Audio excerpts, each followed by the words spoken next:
2, 1. Start में we are live. Namaskar and good evening, everyone. I welcome you all for today's webinar on treatment and management of breast cancer. And with immense pleasure, I would like to invite Dr. Vamshi Krishna, who is Director and Head Medical Oncology and Hematology, Institute of Oncology, AIG Hospitals, Hyderabad, for the welcome and introductory note and to take the proceeding further. Over to you, sir. Good evening, everyone, and thank you for joining in on a weekday. It is always a difficult job to do joining in after working day. So what we'll be doing today is covering certain aspects of management of breast cancer that would include treatment of early breast cancer, both HER2 positive as well as HER2 negative, specifically focusing on the Olympia trial. And also we would be focusing after that on the management of breast cancer in terms of radiation and in terms of surgical aspects. Finally, we'll be just talking of role of the new age thing, that is the CGP and the foundation testing for breast cancer, and end up with a small panel discussion. Again, it sounds like a packed schedule, but I'm sure all speakers will stick to time and we will be able to finish in the allotted time. So without much ado, I welcome the next speaker. The first speaker is Dr. Santosh Kumar, who is a consultant medical oncologist working in CARE Hospital. He's part of the Kaizen Oncology group, and he will be talking about the role of pertuzumab in neoadjuvant breast cancer. Dr. Santosh, over to you.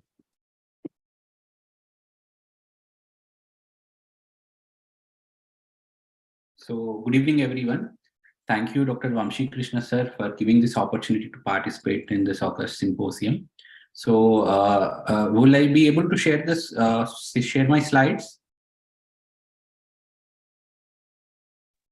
Yes. Yeah, so I think you should be able to. Yeah. Yeah. Sir, please go ahead, sir.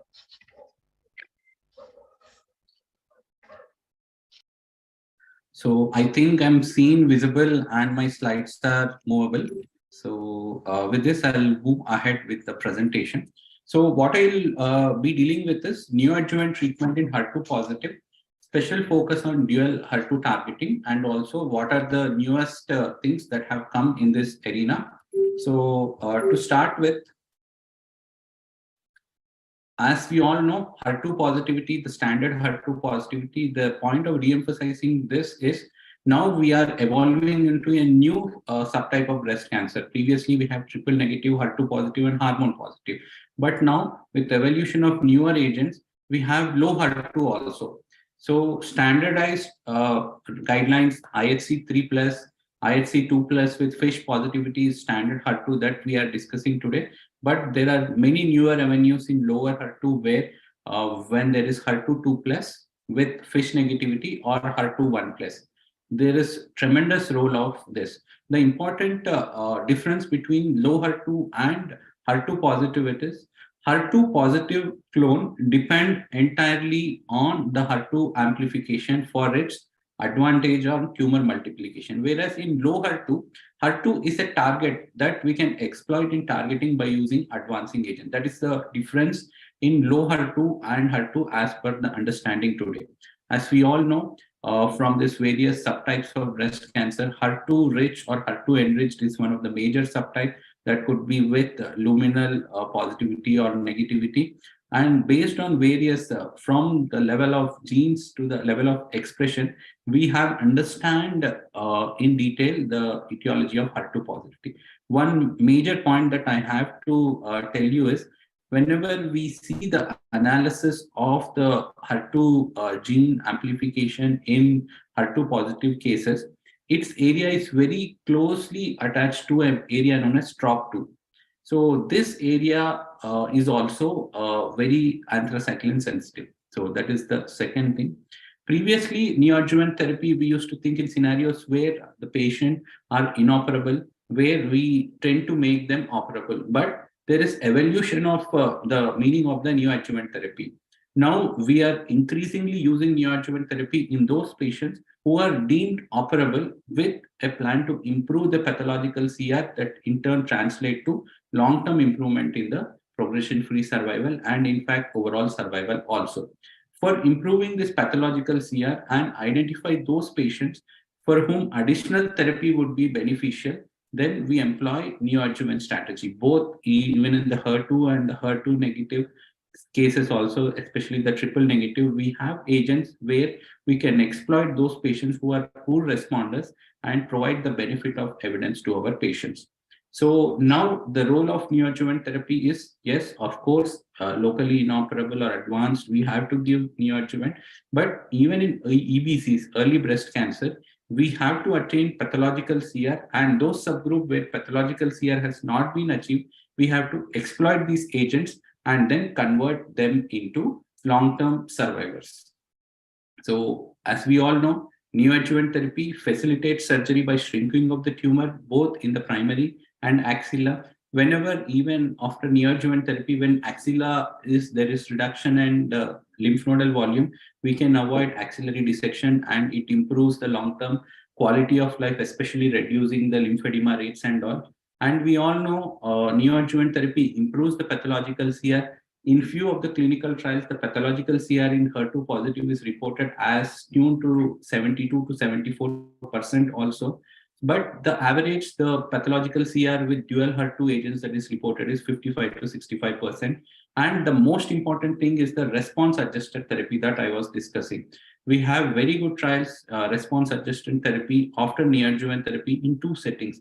One, in HER2, we have the Catherine trial that have tested TDM1, and the next is the Captistabine trial, the CreateX trial, which have showed improvement in the overall survival with those poor responders after neoadjuvant therapy. When we switch on to the better agent, then there is improvement in survival in those patients.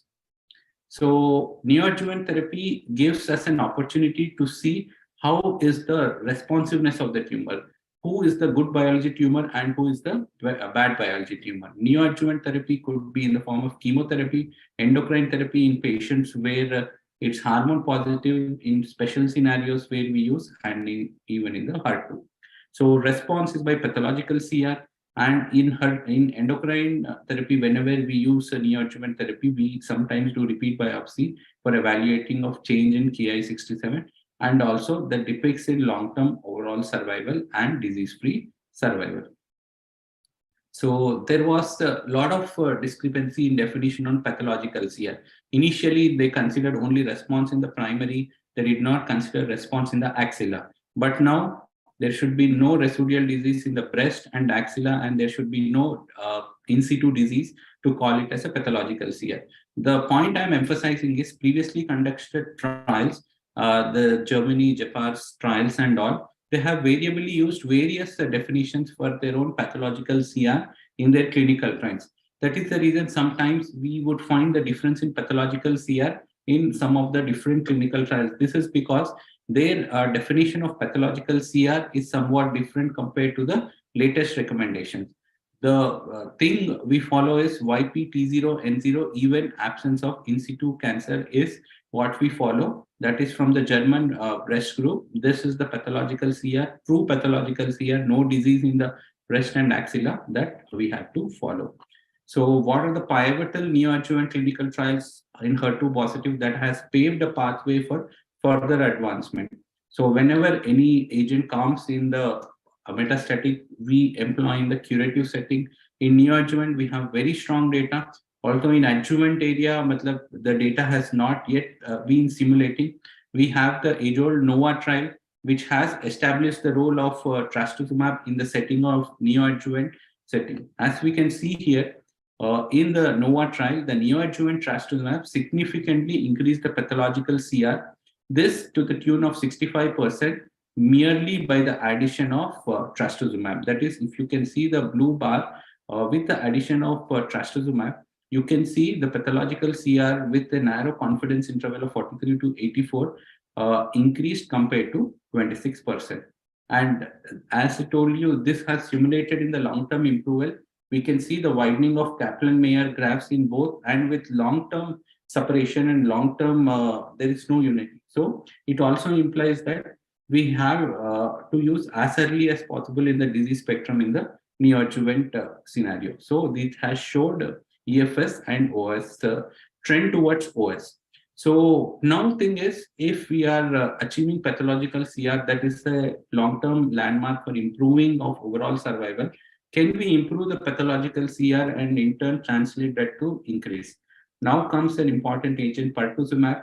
Even though it targets HER2, but it targets at a separate domain. So it's a new molecule where it binds to the different domains of HER2 and has a complementary mechanism of action. So it binds to the subdomain 2 that is here and inhibits the ligand dependent signaling.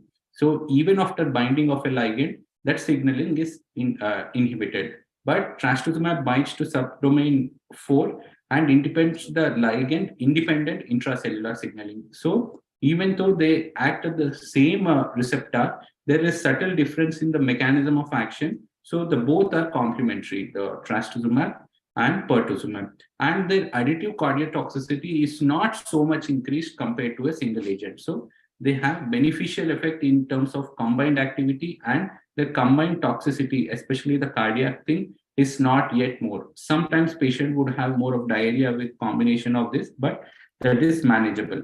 This is the Neosphere trial that has combined dual HER2 targeting strategy in the form of trastuzumab, pertuzumab, and THP. It has also paved a path that how do the only trastuzumab and pertuzumab combination behave? Suppose there is a very frail lady whom chemotherapy can't be given. Can we get away with chemotherapy by following a neoadjuvant strategy of trastuzumab and pertuzumab? This trial provided a light whether that can be tried or not. So when you see here the THP combination, the combination of trastuzumab, pertuzumab with Taxol had a pathological CR of 45. So previously I showed you a pathological CR in NOAA trial of 65%. The difference is because of the variability of the definitions of pathological CR. That is, previous trial the employed only in the breast, whereas this has taken both in the breast and axilla. I want you to draw your attention only on non-chemo containing regimen, that is H and P, where the pathological CR is to the tune of only 17%. This tells us that we should add some agent. If we add either Taxol, it would improve the thing.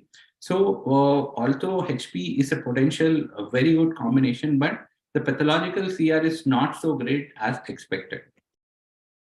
So this everyone know, those patients who did not achieve pathological CR, that is this dotted the Kaplan-Meier graph, their long-term survival is inferior compared with those who have achieved complete pathological CR. So next, coming to the Trifenas trial, so which has studied a dual combination of trastuzumab, pertuzumab with FEC in various combination, where you can see the pathological CR very much increased in those patients who have achieved or used a combination of dual HER2. So trastuzumab and pertuzumab provide clinical benefit regardless of the chemotherapy partner. The same trial previously I've told you, if there was no chemotherapy partner, they tend to fare a little bit slower. But if we add any chemotherapy partner, irrespective of any partner, this Trifena has shown that if any chemotherapy partner, the pathological CR is, it could be Taxol, it could be anthracycline based, the irrespective of that, every trial added knowledge to how to judiciously use this dual HER2 targeting agent. So some amount of chemotherapy to be added along with dual HER2. So pathological CR, whenever we see according to the hormone receptor status, we can see the highest pathological CR in HER2 positive, hormone negative is to the tune of 83%.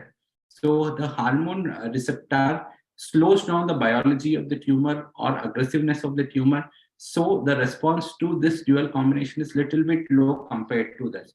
If it's HER2 positive and hormone negative, it can be increased to 83%. Further, there is interplay between the hormone axis and also the HER2 axis, which is one of the postulate for development of resistance to HER2 targeting strategy.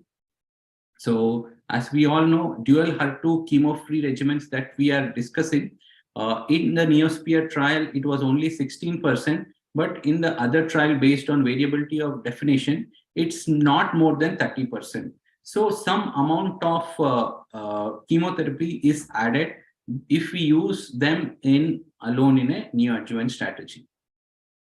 So how do we correlate the pathological complete response with the long-term survival? We have very large database analysis in which that was published in JAMA Oncology in 2016, which showed pathological CR improves the EFS and also trend towards improvement in long-term overall survival. You can see this where the hormone receptor status also plays an important role.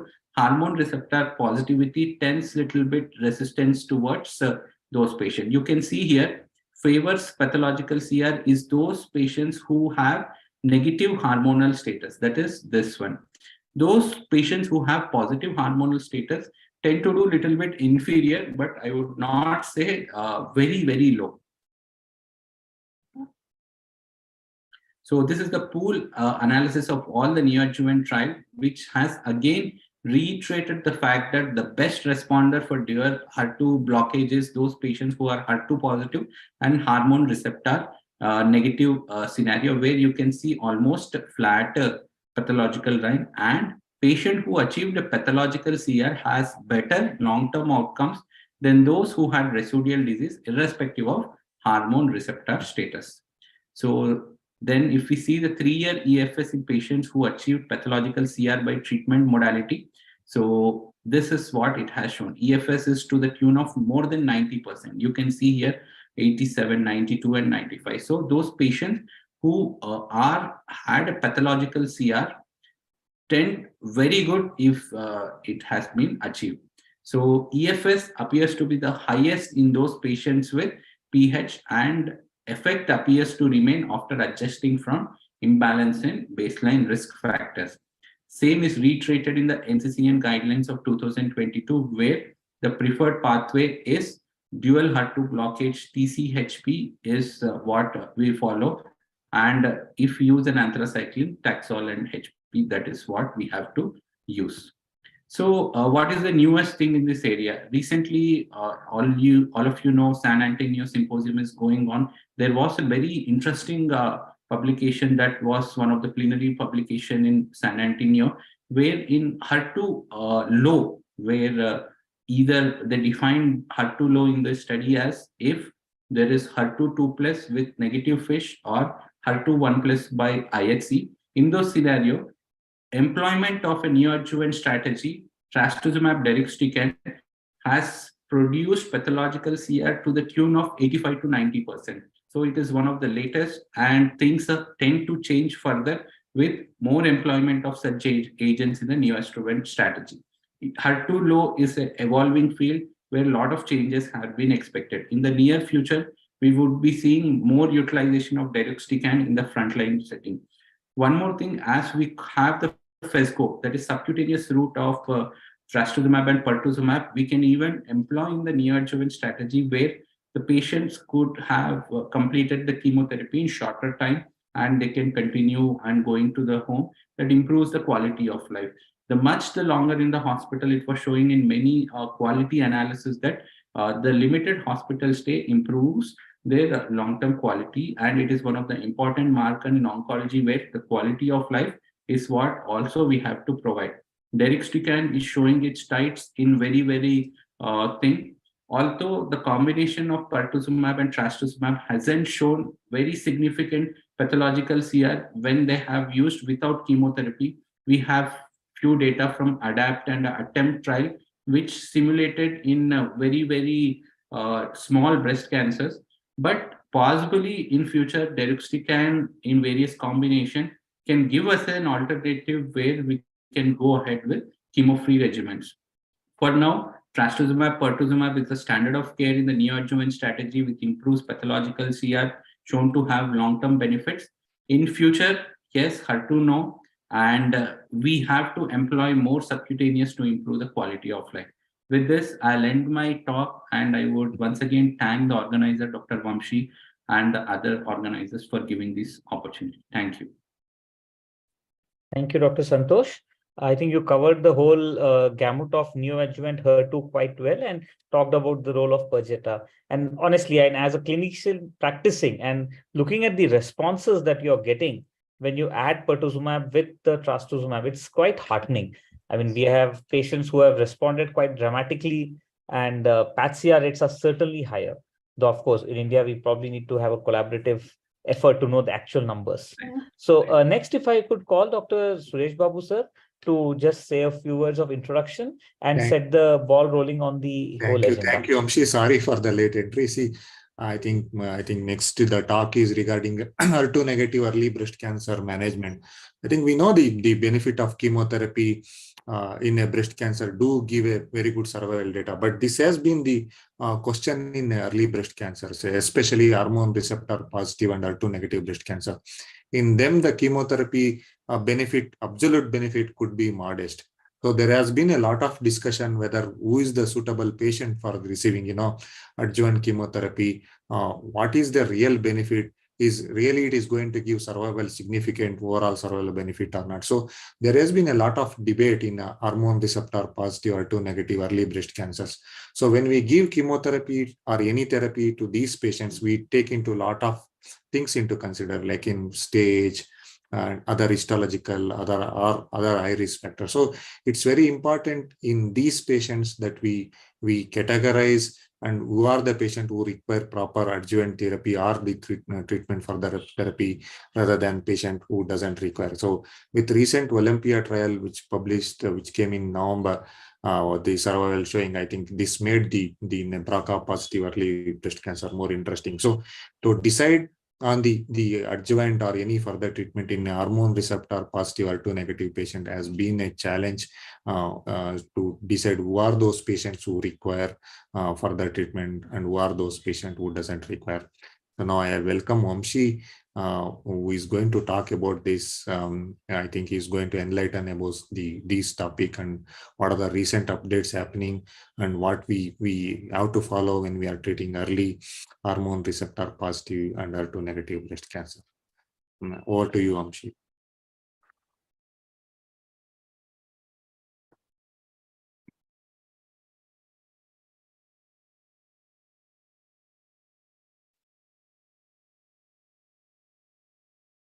You are not audible. Your mic is off. Yeah. Good evening, everyone. Thank you for that kind introduction, Dr. Suresh. So I'll share my slides. Now, what I'll have is a discussion on the Olympia study, the PARP inhibitors in early breast cancer. And what I will do is discuss the role of Olympia and the olaparib in early breast cancer. We do have, of course, some more data coming in from the Telazo Pro from Telazoparib. I'm not covering all of that. I'll just focus more on the Olympia study. So this is a sponsored session. So the slides have been provided by AstraZeneca, though I have, I'll try to put in my interpretation of what we are going to be seeing. So we'll talk of the role of BRCA mutation, how to target it in early breast cancer, and see where we are now. So as such, even though we say that early breast cancer is very good, still, the early breast cancer covers a spectrum which includes some node positive and includes slightly larger tumors. And in those patients, we do have recurrences around 20% of patients. Overall, if we look at the data, 9% with HER2 negative disease have a germline BRCA. So the number of patients with early is, of course, quite reasonable. It's around 29%. This is from India. 57% is loco-regional. 10% is distant metastasis. Again, I think all of us would agree that these numbers are slowly improving in India, and we are actually finding screen-detected cancers nowadays, something that really was never seen before. So that's something that is changing. Again, depending on where you practice. At our center, we are getting these screen-detected patients, though I'm sure this will be a smaller number at a more busy center like Dr. Suresh's. When you come to the cancer management of HER2 negative, there has been a significant change. Now, we have the Keynote 522, which is showing that there is an improvement in the PATCR as well as 3-year EFS. Now, look at these numbers, 84 to 77. So there's a benefit of the 3-year EFS. Now, contrast that to the CreateX. Now, CreateX used adjuvant capecitabine, it had an improvement in 5-year DFS of around 8%. But the numbers were actually lower than what we are seeing in the keynote and the other things. So the 5-year OS there was around 6%. Of course, OS we don't have for the IO trials yet.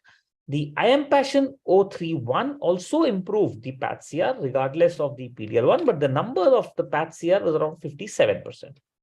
Monarch-E is regarding ABEMA for HR positive. Pallas and Penelope, of course, both are negative studies. So along with these subsets, nowadays, we are looking at BRCA mutation 2 and how to target it. So these patients do have certain distinct characteristics. They have a more aggressive phenotype. They are of a higher grade. There is more CNS mets, also more contralateral or ipsilateral disease. What is the prevalence in India? There have been a few papers, and mostly what they have shown is again similar kind of percentage, around 10% or 5 to 10%. So the more important thing is that among patients who are at risk for having a hereditary breast cancer, 50 to 80% are never tested. So that's something important. Will it help us testing for BRCA upfront or only later? Well, at baseline, if you do have an idea of the BRCA status, you could consider a more aggressive surgery. You could consider bilateral mastectomy, though that could also be done later. And it is not really that you have to do a mastectomy in every case. You could get away with a breast conservation surgery also, what we are seeing nowadays. Aside from that, the benefit of knowing the BRCA is for deciding your treatment with olaparib, and the trial that really looked at that was the Olympia study. Now, Olympia is a phase 3 study. It's a phase 3 study of olaparib versus placebo as adjuvant therapy for high-risk germline BRCA mutator. Now, this is very important. It is a trial not done in all germline BRCA. It's a trial done for high-risk germline BRCA. So the eligibility is not just having pathogenic BRCA1, BRCA2 mutation. You should have stage 2 and stage 3. So a stage 1 is not included in this study. It's only stage 2 and stage 3 germline pathogenic with HER2 negative, and those who have completed the local treatment along with more than 6 cycles or at least 6 cycles of adjuvant chemotherapy. Now, chemo could include anthracycline or taxane. No precondition of platinums given here. The neoadjuvant group, now how did they define this high risk? So they had 4 high risk populations. Any patient who got neoadjuvant treatment and did not achieve a PathCR, or in those patients who did not achieve a PathCR and were having a CPS-EG score of more than 3. That's for the HR positive only. In the adjuvant group, any TNBC who had more than T2 or node positive. So effectively, if you have a patient who was operated and had T2 or N1, they could go into the study. Or if they were having TNBC and received neoadjuvant chemo, but not achieved a PathCR. That's the TNBC group which went into this type of protocol. The HR positive, either those who had no PathCR and CPS-EG high score, or more than 4 lymph nodes.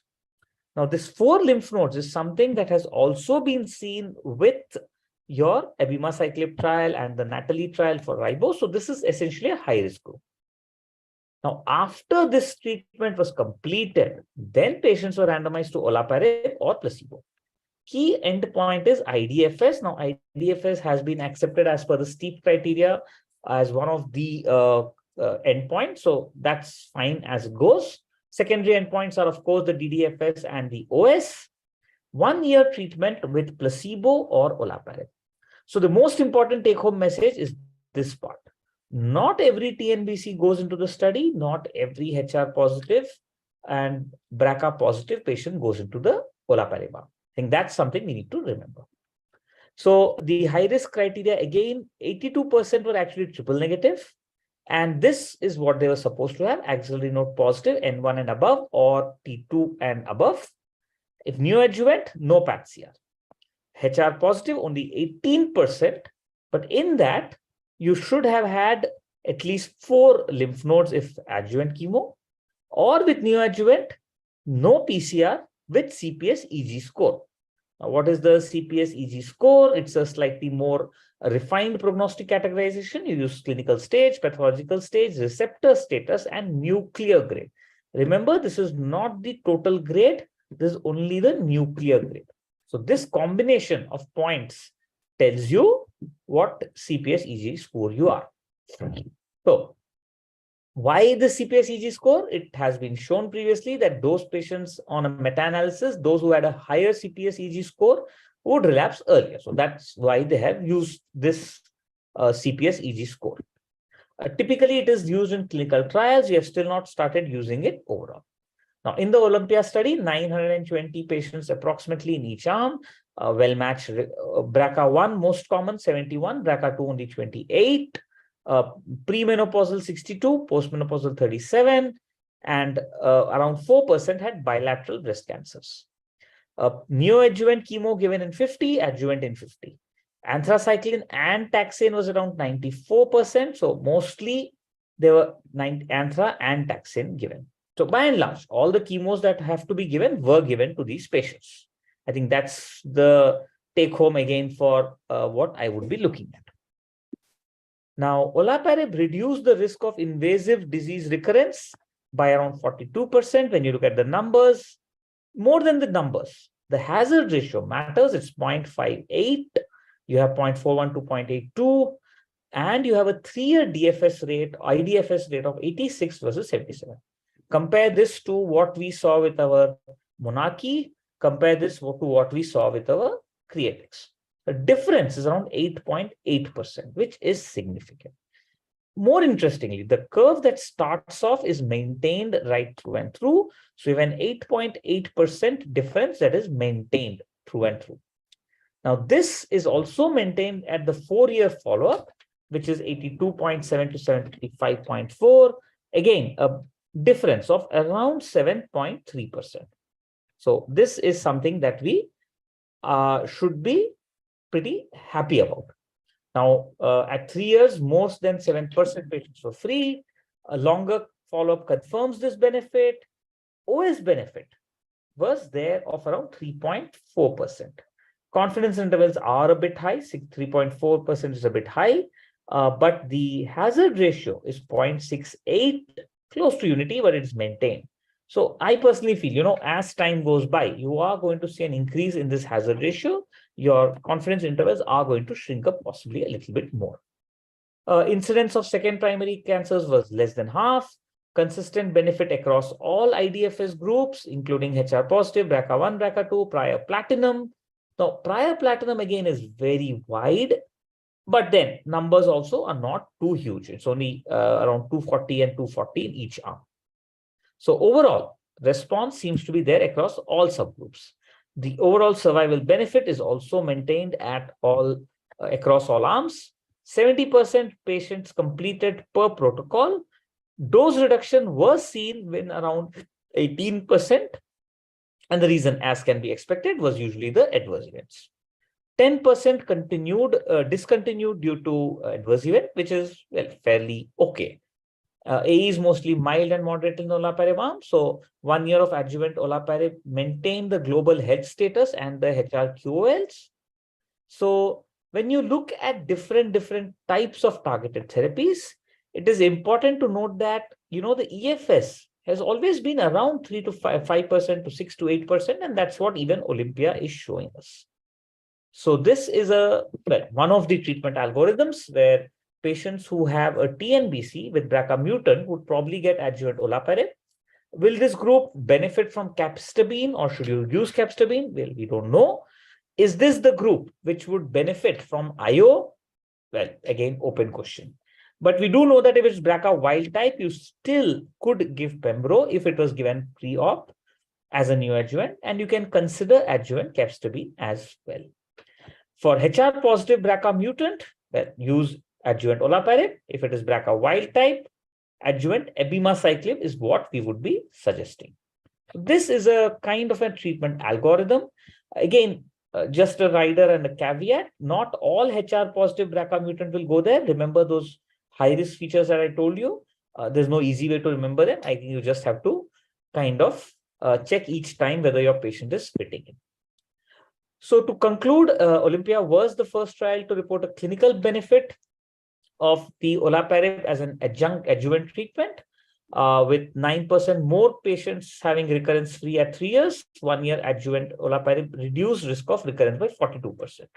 So living longer with better quality of life. So definitely BRCA should be tested for all patients at baseline, especially the TNBC and those who fulfill the criteria.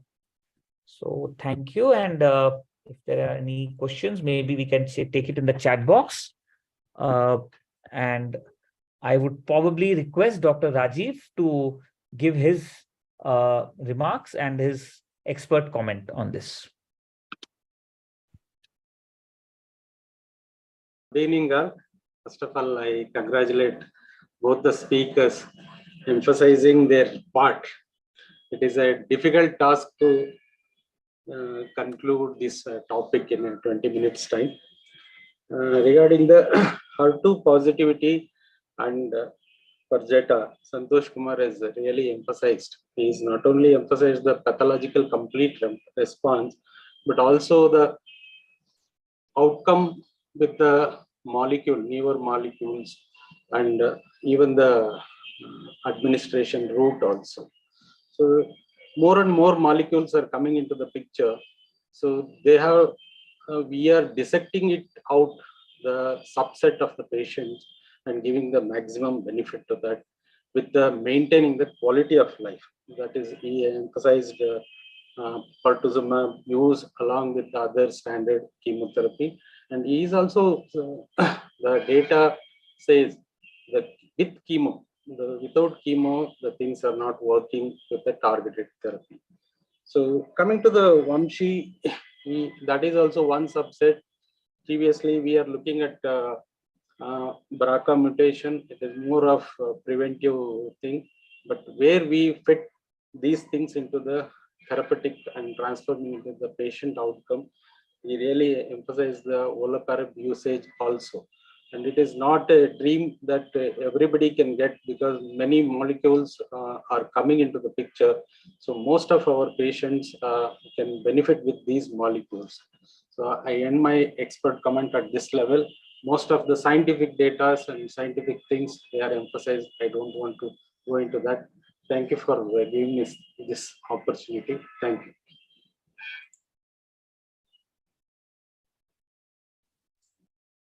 Over to you, Vamshi.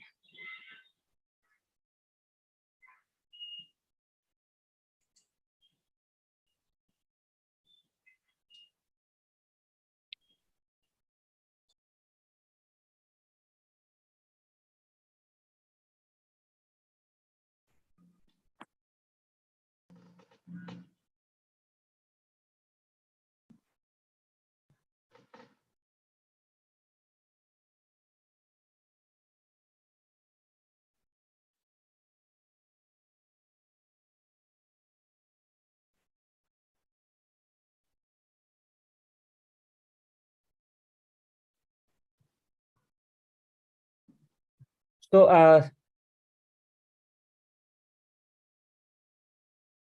the next talk will be by Dr. Nandita on the role of radiation in the fast forward trial, which has kind of revolutionized how we talk to patients and how we can discuss on short meetings, on short radiation protocols. So Dr. Nandita would be talking on the role of fast forward. Dr. Nandita is a radiation oncologist and consultant clinical oncologist in our hospital at the AIG hospital. Over to you, Dr. Nandita. I'm not able to share my screen because somebody else is sharing this. Utkarsh, you should stop. Yes. Are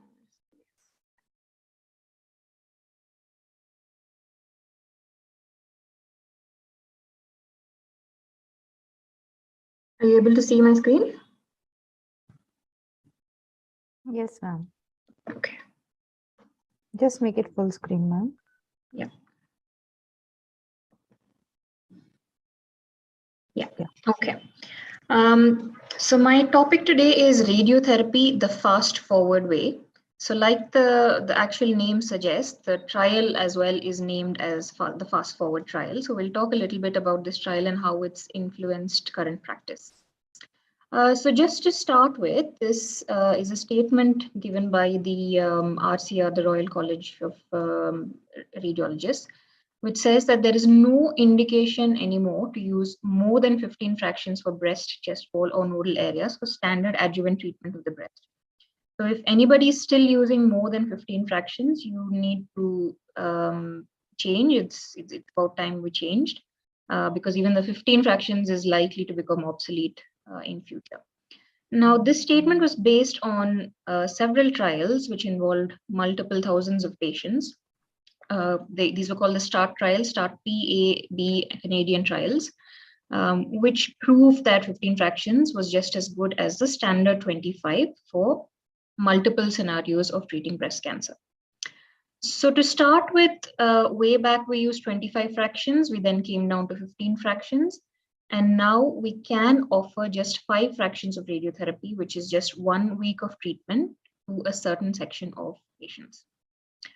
So is 1 week just as good as 3 weeks for the whole breast? Now, this question can be answered only if it satisfies these 3 arguments of whether it's just as efficacious, whether safety-wise it's equivalent to the 3-week treatment, and whether there are any subgroups or exceptions. So to start with, the efficacy was provided by this wonderfully designed trial called as the Fast Forward. Now, this was a randomized multi-centric trial, which was published just around the start of the COVID pandemic, very conveniently, and this came out in the Lancet. So this is a phase 3 randomized non-inferiority trial, which involved 3 different arms. Over 4,000 patients were included, all 18 years and above, with T1 to T3 and node positive cancers, who had BCS or mastectomy. The standard arm was 40 gray in 15, and the 2 comparative arms were 26 gray in 5 and 27 gray in 5 fractions. Now, radiobiologically, the 27 in 5 is known to be equal to the 40 gray in 15. However, because there's a sharp decrease in the total duration of the treatment, you have to account for that as well radiobiologically. So the 26 gray in 5 is more likely to be reflective of the biological effect that 40 and 15 has. So the efficacy, there was a very sharp strict non-inferiority criteria.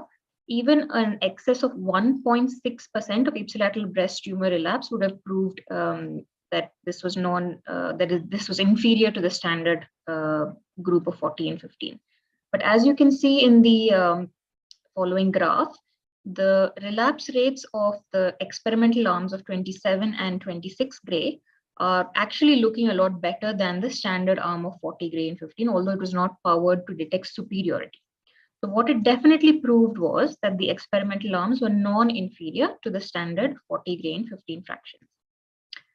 Now, the other secondary endpoints that were looked at included locoregional relapse, distant relapse, any breast cancer related events, and all-cause mortality. And there was no difference even in secondary outcome measures. So with that, we prove that this is efficacious both in terms of local control as well as in distant control at the end of 5 years. So the first point being proved, we'll go on to look at the toxicities. So the acute toxicities that you look out for when you do radiotherapy to breast cancer are mainly skin-associated toxicities. And these were very, very minimal, mostly grade 1 and grade 2. And again, if you can look at those numbers, the experimental arms did a lot better than the 40 gray and 15 arm. Again, not powered to detect superiority, and hardly any, almost 0 grade 3 and grade 4 toxicities. So acute toxicity wise, this fits the bill. The late toxicities were very extensively assessed in this study. They had clinician assessments, patient assessments, photographic assessments, and these were done at multiple time points. So when you do multiple testing, you have to account for it statistically. The p-value, the usual p-value that we use of 0.05 has to be modified. And so a significance level of 0.005 was considered as a significant level. So they looked at multiple effects, late effects of radiotherapy. Now this included breast distortion, shrinkage, induration, inside, outside the tumor bed, telangiectasia, breast wall edema, and chest wall discomfort. Now, there was no difference in moderate or marked late normal tissue toxicities between the 26 gray and the 40 gray arm in either clinician reported or patient reported or photographic assessments. However, the 27 gray arm had slightly more normal tissue toxicities in terms of shrinkage, edema, and induration. But if you look at the actual numbers, the numbers are fairly small. They're all in the range of 3, 4, or 5%. So essentially, the 26 gray arm did not show any worsening toxicity as opposed to standard arm. Now, when you also talk about radiotherapy to the breast, there's always a question raised about heart toxicity and lung toxicity. And at the end of 5 years, there wasn't any difference between any of these arms, and they were, to be honest, very, very minimal, less than 1% in all of these arms. So safety-wise as well, we've proven that the 5 treatment schedule is just as good as 3 weeks. Now, there's been several criticisms of the fast forward trial. Now, generally what happens is when UK comes out with a trial, the Americans and the Germans raise their criticisms, and these are some of the points raised. So the first issue they said was that ipsilateral breast tumor recurrence continues beyond 5 years, and so we're not happy with the 5-year data, we want longer follow-up. Second thing they said is this may not be relevant for high-risk subgroups. Third thing they said is that late toxicities are likely to increase, and that toxicities may be more in women with larger breasts. So let's see how the fast forward group answered these criticisms. Now, when you look at ipsilateral breast tumor relapse, we do agree that relapse occurs beyond 5 years. It even occurs beyond 10 years. Sometimes it occurs even up to 20 years. But we're not going to wait 20 years to change practice, because we know that the hazard ratios remain the same at 5 years and as well as at 10 years. So if you go back and learn from the previous hypofractionation trials, such as the START trial, we found that the hazard ratio at 5 years was proportionate to the hazard ratio at 10 years. And so also the fast forward trial, if we have found that there isn't any worsening of IBTR at 5 years, we would expect the same hazard ratio between the two arms at 10 years. So there isn't really an argument that long-term follow-up is required to change practice based on this data. Looking at high-risk subgroups, the argument was that most patients were very low-risk screen-detected cancers. However, the high-risk factors such as young age and grade 3 constituted close to 40% of patients. And when you looked at subgroup analysis, there wasn't any worsening of IBTR in these high-risk subgroups. So young age, high grade, triple negative, HER2 positive, node positive, large tumor size. None of these patients showed any worsened efficacy for the experimental 26 gray arm as opposed to standard. So that argument is moot. Now, the third issue of whether late normal tissue effects increase with time, again, similar to ipsilateral breast tumor recurrence, hazard ratios of toxicity as well, they proportionately increase between the two arms. So, and like I said previously, the absolute numbers of these toxic effects were very, very small. Cardiac and lung toxicities as well were minimal. So this argument as well is not something we really need to be worried about. Now, talking about women with larger breasts, we found that specific subgroup analysis did not show this to be a contraindication for the 1-week schedule. They did not have any added toxicities. Now, radiobiologically as well, there isn't any need for us to worry about. Most of the people that you speak to who are afraid of or very skeptical of adopting this practice they give you the argument that if that there's likely to be a much greater heart toxicity and late normal tissue toxicity. If you look at radiobiology, now late tissues generally have an alpha beta ratio of around 2. So if you look at that, the 26 gray in 5 is actually radiobiologically less than the 50 gray arm, which used to be used previously with 25 fractions. And it's almost the same as the 40 gray in 15 fractions arm. So there is no reason to believe that long-term effects will be worse. Now, the alpha by beta basically reflects late reacting tissues. And the other thing that most of us have now learned to do is to reduce any effect on the heart using the deep inspiratory breath hold technique. So a lot of heart does come into the field when you're treating left breast cancer. But by using deep inspiratory breath hold, the lungs nicely expand and push the heart away from the standard radiotherapy beams. So by using this technique, you can very safely deliver radiotherapy, irrespective of the number of fractions. And you need to use this technique whether you're using 25, whether 15 or 5 fractions, because the toxicity is likely to be just as much. So all of these criticisms have been answered for, and there isn't any reason to believe that the 1-week schedule is inferior to the 3-week schedule for whole breast radiotherapy. Now, for the nodal sub-study, that is using this 5-fraction regimen to treat the undissected axilla SCF or the IMC, the results of that are awaited, although we do have the 2-year follow-up results, which says that there isn't any worsening in toxicity or efficacy. There is also an ongoing trial using simultaneous integrated boost to the tumor bed, which is called the HIPORT adjuvant trial. And this as well shows that 2-year results show no increase in toxicity. So at this point of time, 1 week of radiotherapy or the fast forward regimen is the new standard of care if you want to treat only whole breast or whole chest wall. But if you do want to add in lymph node treatments, or if you want to do a simultaneous integrated boost, it may be another 3 years before you get the 5-year results of these studies to use that. And with that, I conclude. Thank you. Thank you, Dr. Nandita. I think, again, those of us who are seeing this practice, at least in our center, you're doing it for all eligible patients, and it really makes a difference for patients, and they're quite happy to finish their radiation. It's easy for us to sandwich the treatment too in between if you are waiting for any other treatment. So I think it's a really good thing, and possibly, hopefully, it will be extended to this nodal sub-study as well, and that would help patients do better in their compliance. Next is Dr. Sridhar, who will be talking about the oncoplastic surgery and surgical part. Dr. Sridhar is a consultant surgical oncologist who would become, I'm sure, shortly a robotic surgeon par excellence as well at AIG hospitals. Dr. Sridhar, over to you. Am I audible? Yeah, we can hear you. Yeah, yeah. Once.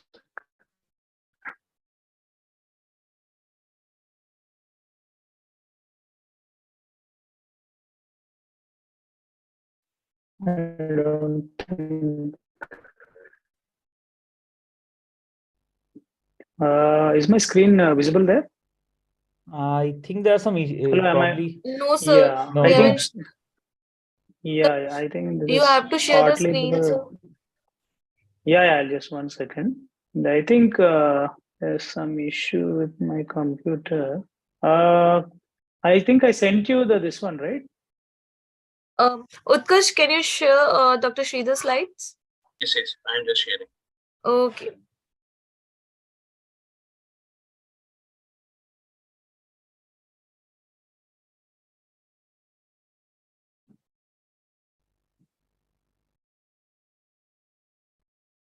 One second, I think. Yeah, we can see it, Sridhar. Now, can you see it? We can see. Yeah. Thank you. So, fine. Okay. So, thank you all for inviting me to this webinar on breast cancer. So, the role of a surgical oncologist is like a pebble in a large ocean, the ocean being filled by medical oncologists, where previously we used to be the primary treatment modality for breast cancer patients, and now we are actually being relegated to probably only to a biopsy. Dr. Sridhar, can I, if you don't mind, the can I? topic which I'm talking about is breast oncoplasty, when, where, Dr. and why. Sridhar, And Dr. it is Sridhar. extremely pertinent right now because this is extremely specialized in niche area where not only general oncology but endocrine surgeons. Yes. Yeah, Tell me. Dr. Sridhar, I think you have a connection issue at your end. Could you just switch off your video and then just do the audio? I think that's better.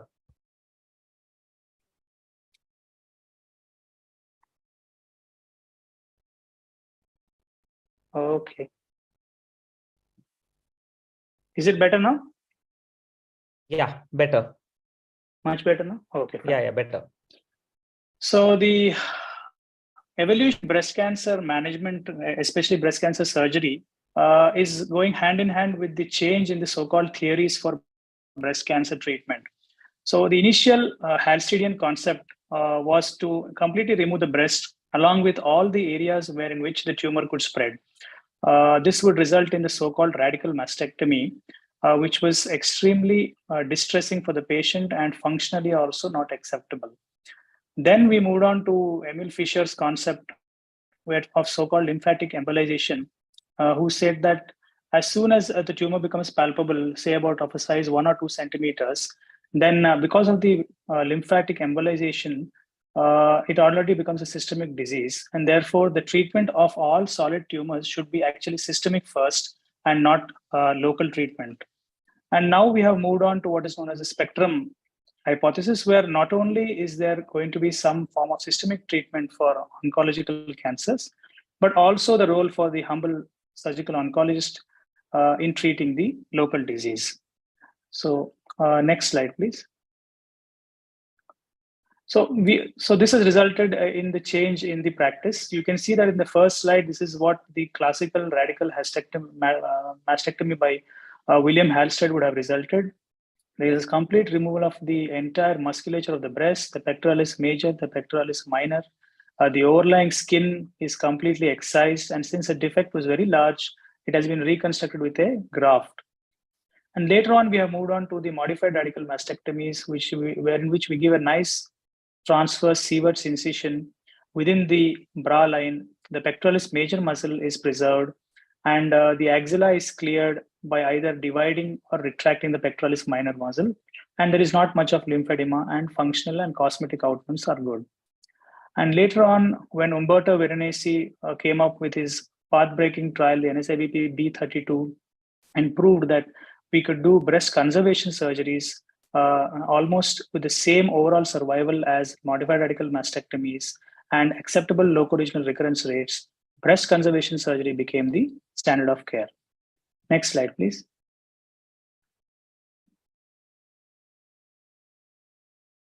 Next slide.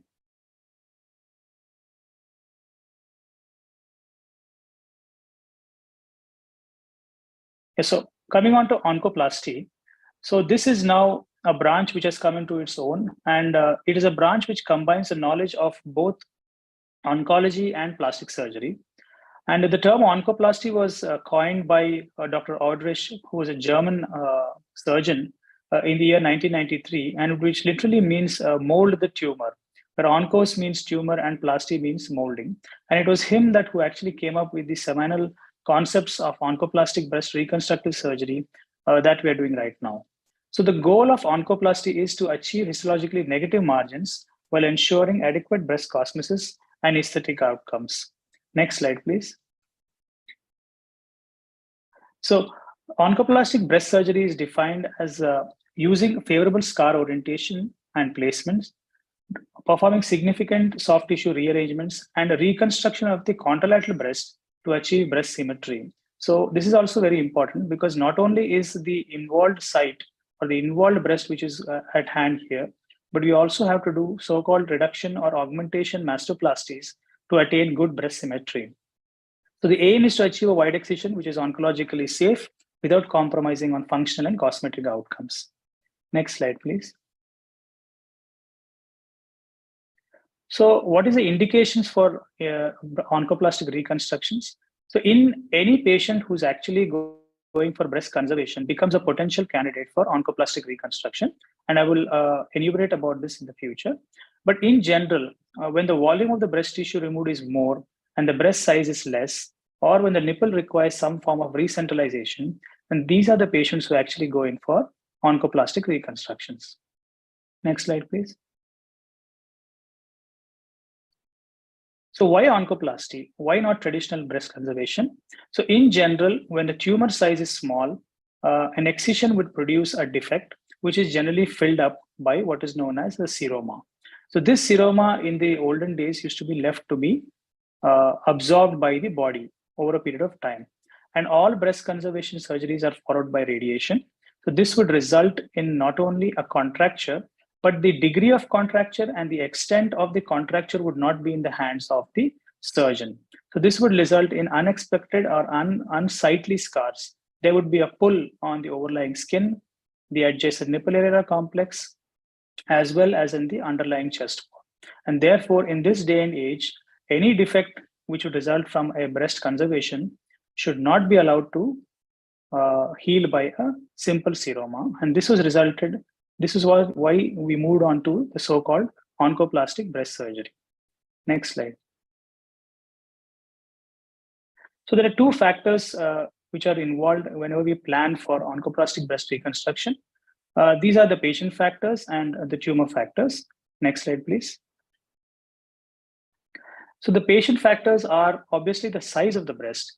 So this depends upon the so-called cup size. So smaller size breasts like size A or cup size B with small size tumors actually don't require oncoplastic breast surgeries. And larger size breasts like C and D with larger size tumors or smaller size tumors also do not require oncoplastic breast surgeries. So the tumor to breast ratio is what defines whether you need to go for OBS or a simple BCS is sufficient. The next is the breast projection. The breast projection means how much in a sagittal plane the breast projects from the underlying chest wall. Ptosis basically means drooping, or basically what is the level of the nipple area complex when the patient is in static position and in lying down position. And the last part is the breast density.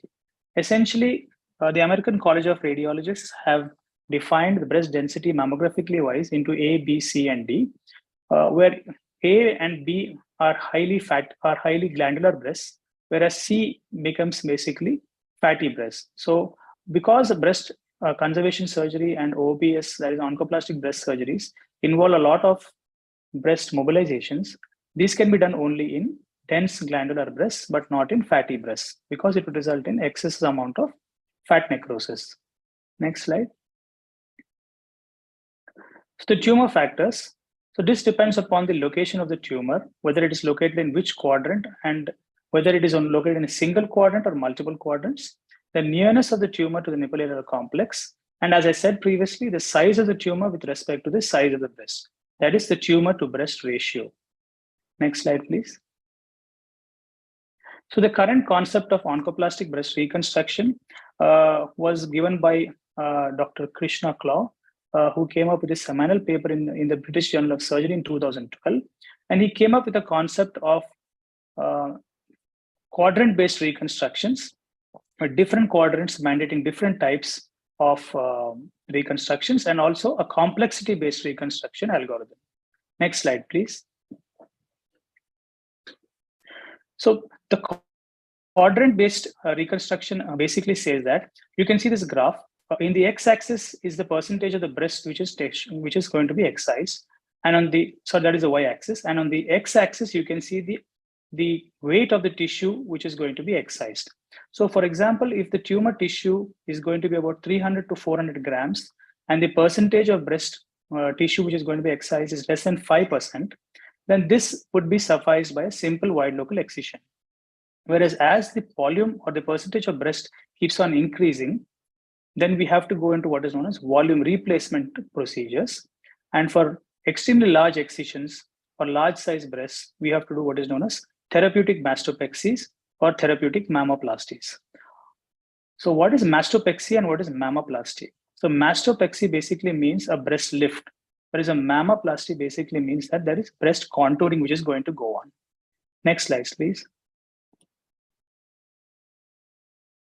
So essentially, Krishna Klaw said that there are two levels of oncoplasty, level 1 oncoplasty and level 2 oncoplasty.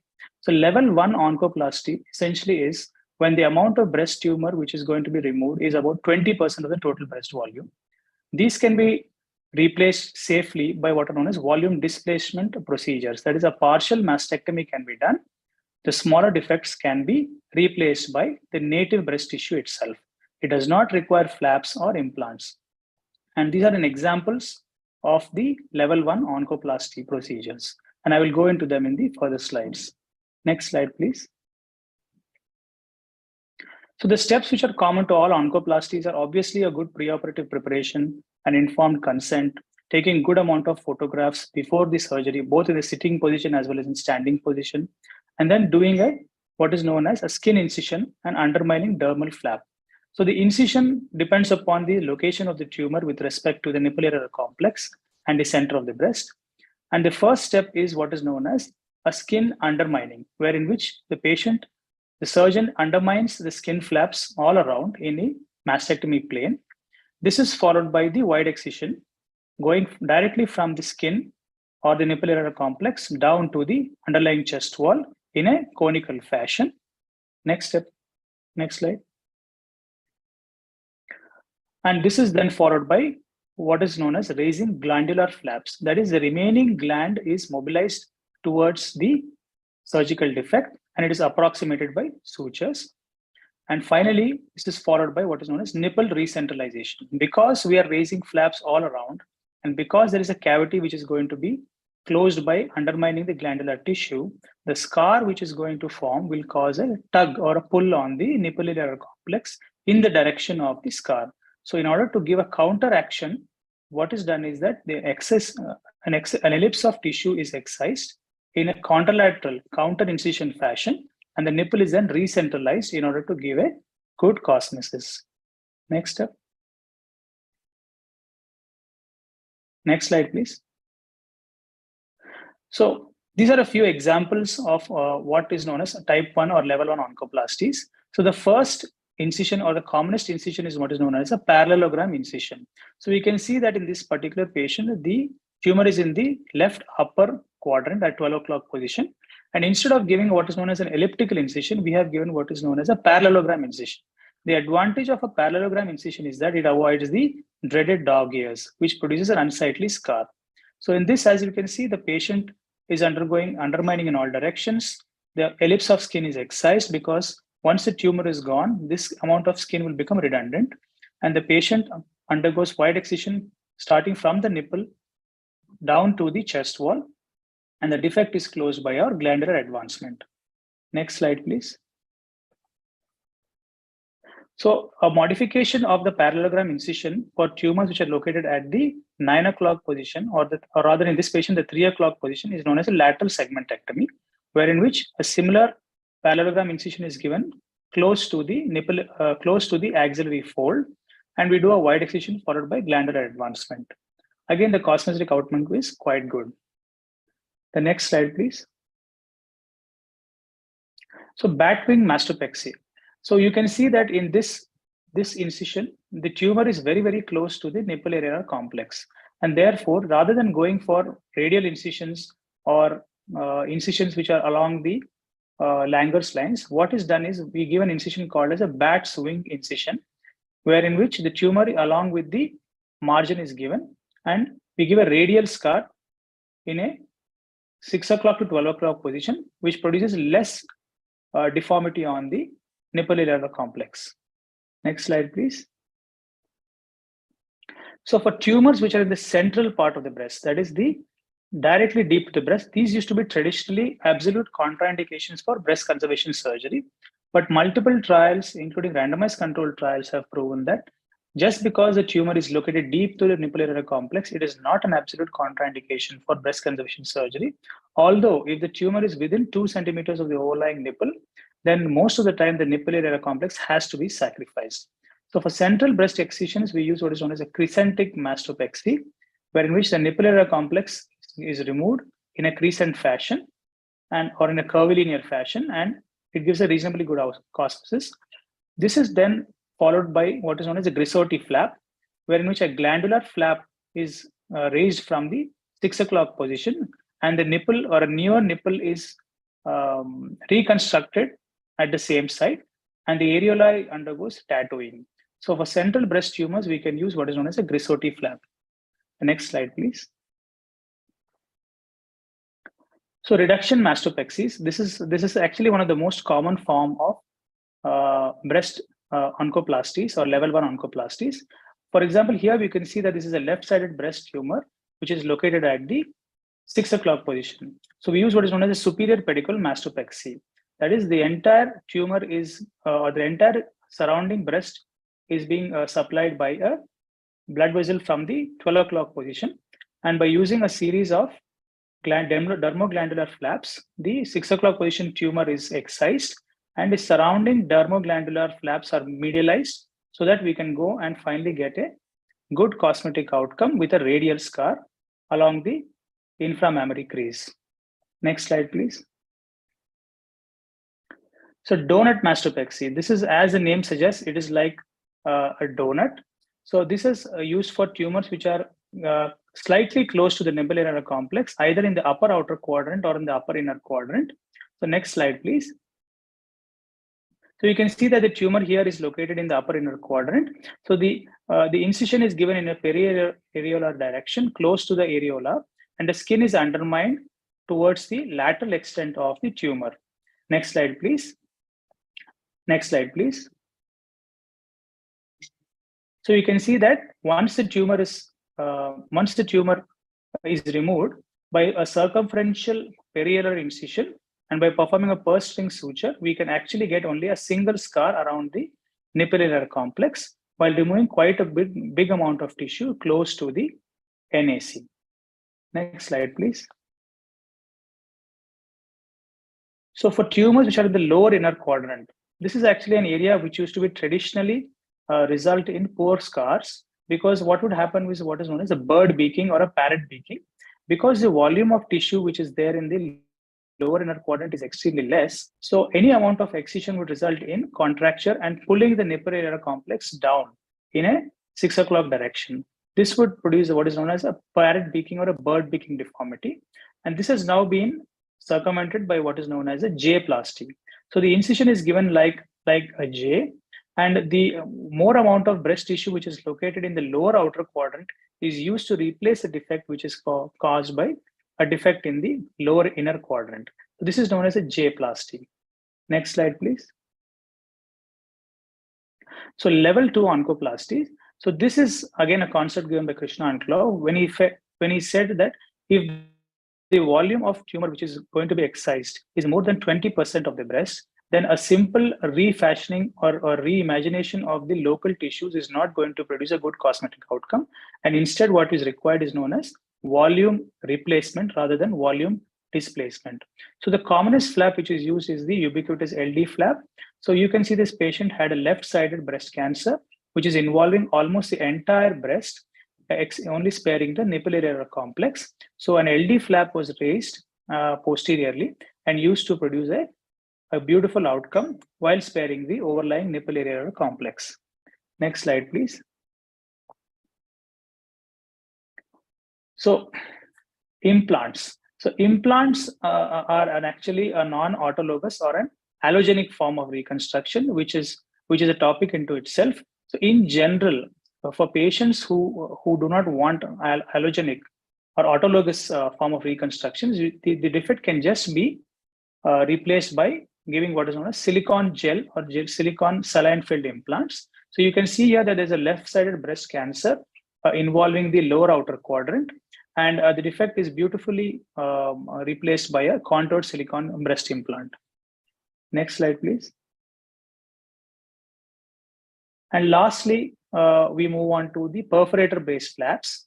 So this has now become the hot topic, especially among breast oncosurgeons, wherein which a large number of good perforators in the inframammary location, based from the lateral in epigastric arteries as well as the intercostal perforator arteries, are used to reconstruct defects. So in this particular patient, the tumor is in the 9 o'clock position in a periareolar location, and we have done what is known as an anterior LICAP, that is a anterior lateral intercostal artery perforator based flap.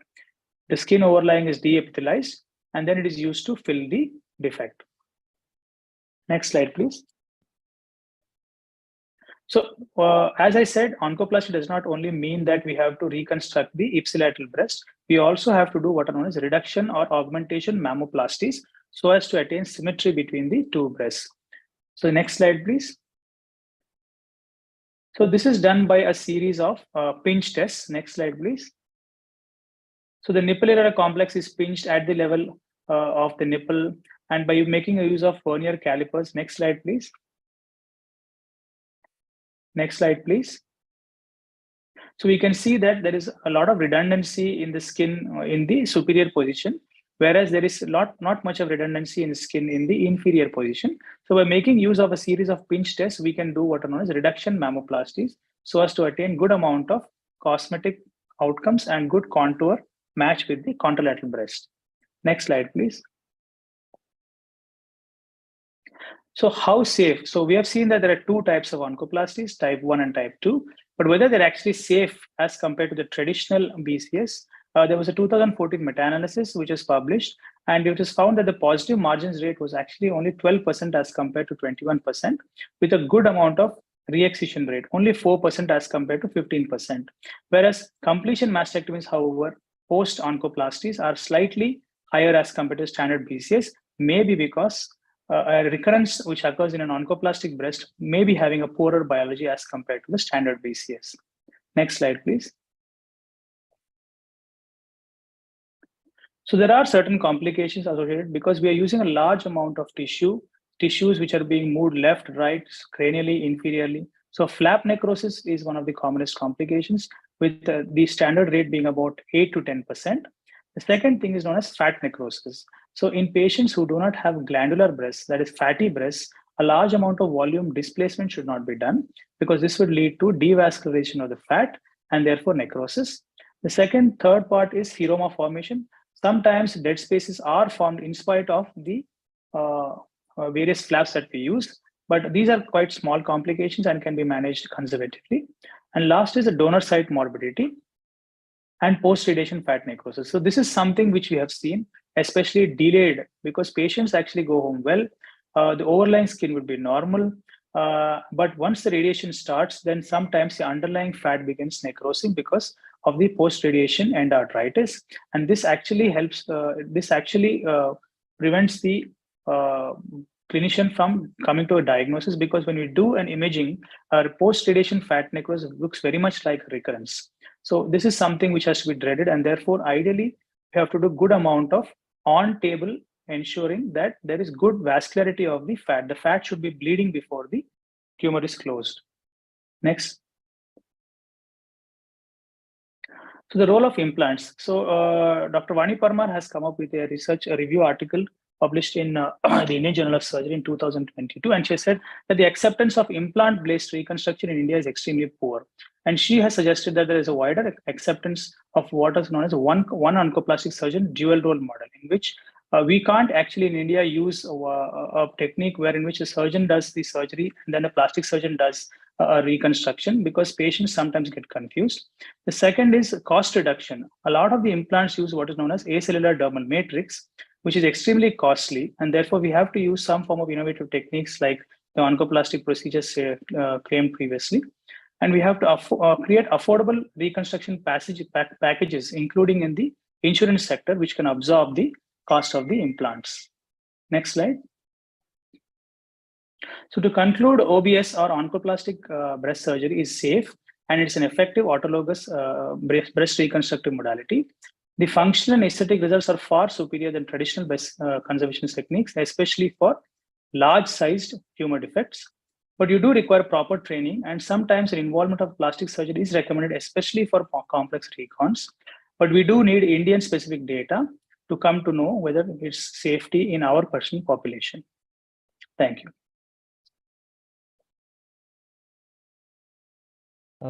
Thank you, Dr. Sridhar. I think it was an exhaustive talk on how to do the oncoplasty and where it is done. Next, I would like to invite Dr. Arif, who is a medical oncologist consultant at AIG Hospitals. He would be talking about the molecular testing and the role of CGP for breast cancers. Dr. Arif, over to you.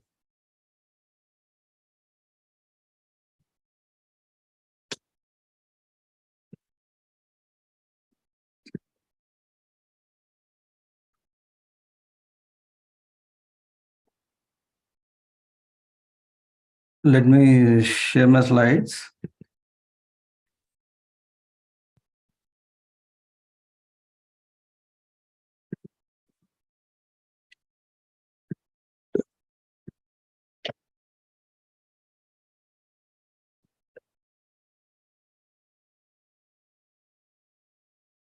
Are my slides visible?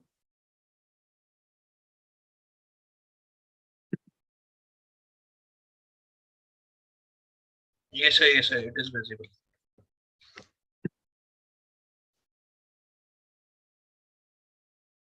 Okay, good evening, everyone. Today I will be talking about the role of CGP in breast cancer. CGP stands for the Comprehensive Genomic Profiling. This is the test which we as medical oncologists order in many of our patients to know what are the genetic alterations in our tumor, and so that we can target it. We are using the drugs. So this CGP that tells us about the driver mutations in the tumor, and which mutations can be targeted using drugs, and which cannot be targeted or called non-actionable mutations. And these give us about the prognosis of the tumor and how the tumor is going to behave over the time. So this is the traditional classification of the breast cancer in which IHC was used. Till now, we are using this classification. We classify the tumors as hormone positive, which form the majority of the cancers, followed by HER2 positive, and the TNBCs. TNBCs are the least common type, which are aggressive and they are resistant to the current treatment. We have got recently approved immunotherapies in this subset, though after the introduction of immunotherapy and chemotherapy, the TNBCs are the worst lot and they have worse prognosis. This is how we classified the breast cancer a decade ago. It was classified into luminal A, luminal B, HER2, and basaloid. Now we have moved to the genetic classification, though it is not validated in the clinical trials, but we are sending this comprehensive genomic profiling at the baseline and characterizing the tumor according to genetic alterations which we are seeing. So the PI3K AKT mTOR pathway is the most commonly altered pathway in the breast cancers, followed by the genes which involve the growth factor receptors. Quite commonly we see these alterations like HER2 alterations, EGFR and FGFR, followed by cell cycle regulatory gene alterations like cyclin D1, CDK4, and RB1, followed by genes involving the ER signaling and the DNA repair like BRCA1 and BRCA2. This is how the genetic alteration seen in the metastatic breast cancer looks like. So the genomic landscape is far more complex in the metastatic setting, which is not seen in the early breast cancer setting. So across all subtypes of breast cancer, the predominant alterations which we see are in the TP53 genes and also in the PIK3CA, is quite commonly seen both in the hormone positive and the HER2 breast cancers. And in the TNBCs, the second most common genetic alteration of a TP53 is involved in the MYC gene. So the alterations which are of the therapeutic relevance in the breast cancer are again the PI3K inhibitors which we commonly use after the resistant to the endocrine therapies in the hormone positive breast cancer. So the PI3K and the AKT mTOR pathway the most commonly involved, followed by FGFR and CDK pathways, and that is followed by HER2 signaling pathways and homologous recombination deficiency genes.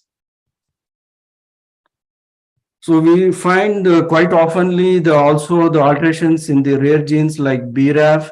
BRAF mutation is commonly seen in the setting of anti-HER2 therapy resistance. These can be targeted using thus. We have got BRAF inhibitors already in the melanoma and also in the lung cancer setting. We can use those drugs to inhibit these rare alterations in the breast cancer. We have got RET alterations like RET fusions, which are primarily seen on the patients who are progressing on anti-HER2 therapy. This is followed by NTRK fusions. These NTRK fusions are rare, but these can be targeted. These are actionable alterations which can be targeted using the NTRK inhibitors like larotrectinib, entrectinib, and these are commonly seen in HER2 negative disease, and also it's quite commonly seen in the frequently in the TNBCs. So the alterations which we encounter on the CGPs, whether we can target it, yes, we have got drugs to target the PI3K pathway. Alpelisib is the drug which is used in breast cancer in the second line setting after the development of endocrine resistance. If the tumor is PIK3 mutated, then this is followed by HER2 variations are also quite commonly seen, like HER2 mutations in the breast cancers. These arise after the resistance to the HER2 targeted therapy. We have got HER2 inhibitors, we have got antibody drug conjugates to target these HER2 short variants. And we also got BRCA alterations, which are quite commonly seen, who have strong family history of breast and ovarian cancers, which can be targeted using the PARP inhibitors. We have approved drugs, the PARP inhibitors in the first line setting, in the first line metastatic setting in the TNBCs. These Olympiad and EMBRACA trials have used these PARP inhibitors when compared to chemotherapy in the metastatic setting, and these have improved the survival. And also we have got ESR1 alterations. These are the ESR1 gene. It basically encodes the estrogen receptor, and when the resistance arises to the endocrine therapy, these ESR1 mutations start coming up, and this can be quite resistant to the endocrine therapies, and we have to use SERDs like fulvestrant and other SERDs to target these mutations.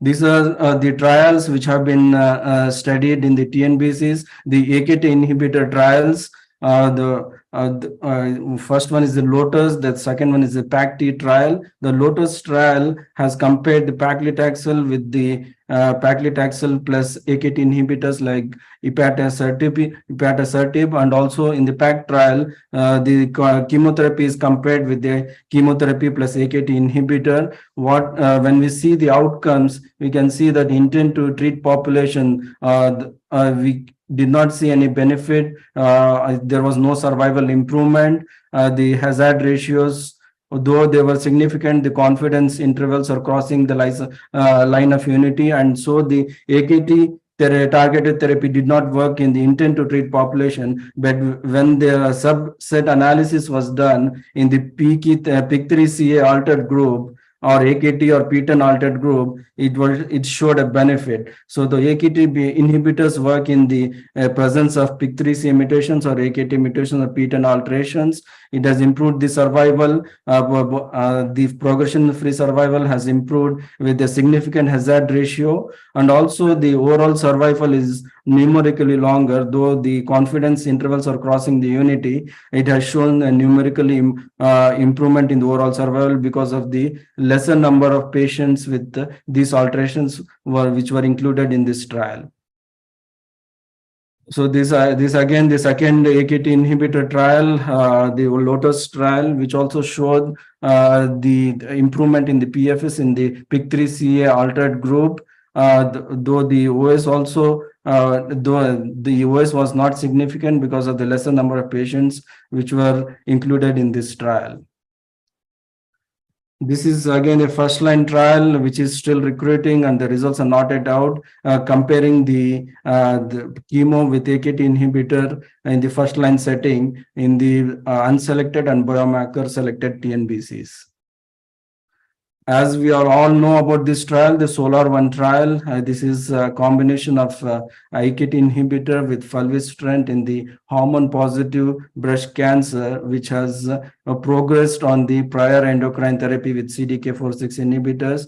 It was divided into two cohorts, PIK3CA altered and PIK3CA wild type. It was, we can see the randomization between the fulvestrant plus placebo versus fulvestrant plus alpelisib. We can see there is a significant PFS benefit in the PIK3 mutated population from 5.7 to 11 months with a significant hazard ratio. Then the benefit was not seen in the PIK3CA wild type. So this is we can see in this slide that the amplifications, HER2 amplifications can be picked up even by the NGS when we do the comprehensive genomic profiling, and it has a high concordance with the IHC and the FISH test. This is another trial which shows that in the presence of HER2 new variations and HER2 mutations, whether it can be targeted in the breast cancer. This was a basket trial which included several solid cancer types, and the pan-HER inhibitor neratinib was used across many solid cancer types. And in the breast cancer, when they analyzed this, the pan-HER2 inhibitor was quite effective, and the objective response rate of 32% was seen in this breast cancer population in the HER2 new altered patients. So these HER2 new mutations are seen in 3% of hormone positive patients and in the 7% of HER2 amplified breast cancers. As we all know about the BRCA testing and also the PARP inhibitors, which are commonly used nowadays, we quite frequently pick up this BRCA alterations in our breast cancers to the tune of 5 to 10% of patients have these BRCA alterations, which can be targeted using the PARP inhibitors. These are the other alterations which we encounter in the genomic profiling, the FGFR alterations, which have the targeted drugs like FGFR inhibitors. We commonly use these FGFR inhibitors in the cholangios and also in the bladder cancer. This can be also used in the breast cancers, though the trials are still in the phase 1 and phase 2 settings. In the phase 2 setting, as we can see, this drug dovitinib has improved, shown strong signals that it has a weak efficacy in the FGFR altered breast cancers. These are some of the alterations which are not actionable, but they have a prognostic significance. So as we can recall from the previous slides, the TP53 alterations are the most common alterations which are found, and they portend a very worse prognosis for the patients.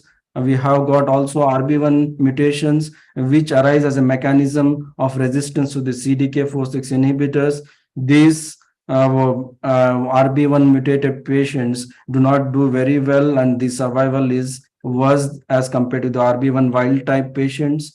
And also the NF1 also is as a prognostic marker. We don't have treatment to target it, but it is involved in the resistance to endocrine and anti-HER2 therapies. These mutated patients, NF1 mutated patients, have worse survival as compared to the wild type patients. So the ESR1 mutations, as we can see here, these are not present in the treatment naive setting and in the primary breast cancer setting. They arise as the tumor evolves and becomes metastatic. There are 12% of the frequency of 12% are seen in the metastatic setting. And in the heavily pretreated patients, the frequency of these ESR1 mutations rises to 20%. These ESR1 mutated patients, they are not sensitive to the aromatase inhibitors, and fulvestrant needs to be used, and other SERDs are quite active in the presence of ESR1 mutations. So coming to some case scenarios, we have a patient in which the CGP was done, a 55-year-old female with a history of breast cancer, diagnosed with hormone-positive metastatic breast cancer. She was started initially on paclitaxel. She was put on maintenance anastrozole after that. Then when she progressed, the treatment was switched on to everolimus plus exemestane, later on with everolimus plus letrozole, and then we was switched to fulvestrant plus buparlisib, which is AKT PIK3CA inhibitor, later on followed by eribulin and Gemcap and Abraxane. Later on, when the patient started progressing of multiple therapies, this CGP was done to find what was the reason for the resistance and to all the therapies which has been used. And when the CGP was ordered, the BRCA2 alteration was found, and when olaparib was started, the patient had a good control of disease for nearly 12 months after progressing on 7 prior lines of therapy. Then again, when she started progressing after having a disease control for 12 months, the CGP was again repeated, and to our surprise, the patient had a BRCA2 reversion mutation. So the PARP inhibitor was no longer active in this population because there was a BRCA2 reversion mutation, and she later on progressed and succumbed. So the key takeaways from this case scenario is that BRCA2 alterations can be targeted using PARP inhibitors, and even it works well despite using multiple lines of therapy before. And what we can find that these BRCA2 alterations can get reversed also. We can get reversion mutations. So that is the importance of repeating the CGPs down the line when switching the therapies when the patients are progressing, but it is not always feasible in our patients because of the financial hurdles. And this is second case scenario in which a early breast cancer patient with hormone positive breast cancer patient was started with neoadjuvant therapy with AC followed by T. Then surgery was done. She was put on tamoxifen maintenance. And when she recurred after 1 year of treatment with bone meds, a biopsy was repeated. She was found to have a TNBC. Then she was started on Gem-Carbo. She had a good control for 4 months. Then when she started progressing, CGP was done, and she was found to, on the CGP report, she was found to have multiple alterations like BRCA1, PIK3C, and TP53 alterations. MSI was stable and TMB was low. She was put on CAP plus Vinrolabin. Then when started worsening, she was started on olaparib. So when this olaparib was started, the brain lesions shrinked and they regressed. And after 8 weeks of treatment, as we can see in the MRI, the tumor sizes have shrinked and they are almost vanishing. So the key messages from the CGP from the breast cancer is it is able to identify the actionable targets. It helps in the prognostication. It also signifies picks up the patients who have a high risk of resistance. It can be used in the disease monitoring and targeted therapy allocation. So I conclude my talk. Thank you.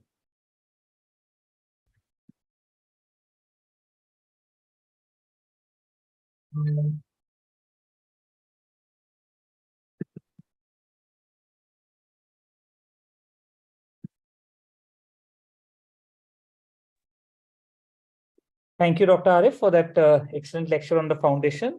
So I think now it's already 8:45, and in the interest of time, I think we have dealt with a lot of academic discussion today. In the interest of time, I think we can just skip the moderation and the panel discussion. I think all the speakers today put up their point of what to do and how to go about it quite a lot.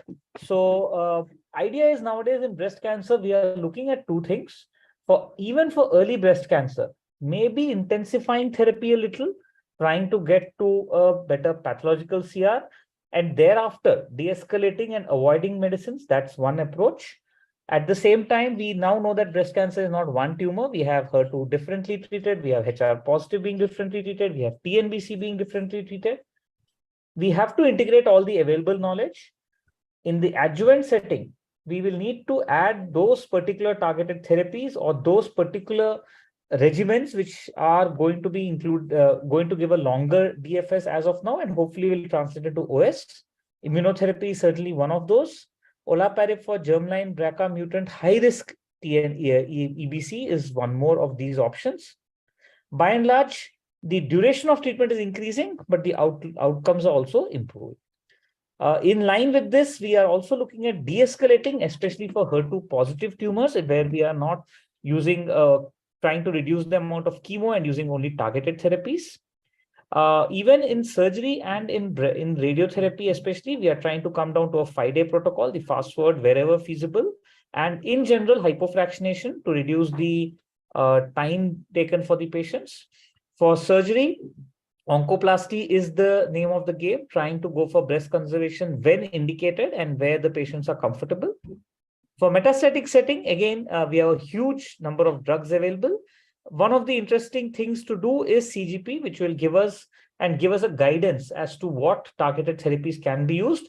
It's not been as successful as possibly lung cancer with its array of mutations, but certainly CGP is one of the ways which will help us get more targets. So breast cancer is a very evolving field and a very fascinating field with so many newer medicines available. And I'm sure that each successive meeting, we are going to only end up discussing more and more. So it's a good time to be a breast oncologist and a good time for both patients as well as for the doctor. So I thank everybody. I thank the organizers. I thank Roche and AstraZeneca for helping sponsor this meeting. And I thank all the speakers and all the organizers. So good night, everyone, and thank you. Thank you, sir. Thank you so much. Thank